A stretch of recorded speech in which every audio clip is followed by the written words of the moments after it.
Chama cha Demokrasia na Maendeleo Chadema kinapenda kufahamisha umma kuwa kinafuatilia kwa karibu tuhuma zinazosambazwa mitandaoni kuhusu madai ya kupigwa kwa mratibu wa uenezi wa baraza la wanawake Chadema, Mheshimiwa Sigranda Mligo.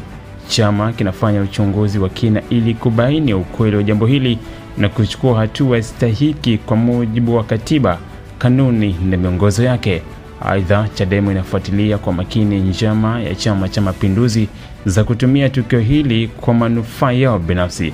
Tunatoa wito kwa Mheshimiwa Sigranda kuwa makini na mahusiano yake na CCM ili kuepuka kutumiwa kwa malengo yasiyo na nia njema ambayo yanaweza kuathiri si tu hadhi ya chama bali na ya kwake pia kama kiongozi na usalama wake binafsi. Tunaendelea kufuatilia kwa ukaribu kila hatua inayochukuliwa kwa kushirikiana na vyombo husika vya ndani na nje ya Chadema, na baadaye tutatoa kauli rasmi kuhusu swala hili kadri itakavyofaa. Imetolewa leo Jumatatu, Machi 31 mwaka 2025 na Brenda Rupia, mkurugenzi wa mawasiliano na uenezi. Bwana Mashaka vipi? Habari ya siku bwana. Mbona kwenye ofisi za mikopo tena ndugu yangu?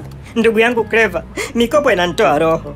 Vipi wewe kwenye madini? Mimi niliachana na hiyo kazi, maana kwanza mgodi uko mbali sana. Alafu gharama za uendeshaji mitambo kwa dizeli zilikuwa juu mno. Ndugu yangu pole sana. Kweli tulipata shida kwa muda, lakini tulipoletewa nishati ya umeme na serikali ya awamu ya 6, imekuwa ni suluhisho kwa changamoto zote hizi. Serikali ya awamu ya 6 kupitia REA imefanya kazi kubwa kuleta umeme hadi mgodini. Sasa hivi hatutumii tena mafuta. Mashine zinafanya kazi ya kuchota maji na mchanga kwa ufanisi mkubwa. Gharama za uendeshaji zimeshuka. Tunatumia teknolojia nzuri kwa unafuu. Na watendaji wanafanya kazi kwa furaha, na nisikufiche ndugu yangu, pesa tunapata. Umetufikia nishati ni maendeleo, umewaka umetufikia. Tangazo hili limeletwa kwenu na wakala wa nishati vijijini REA.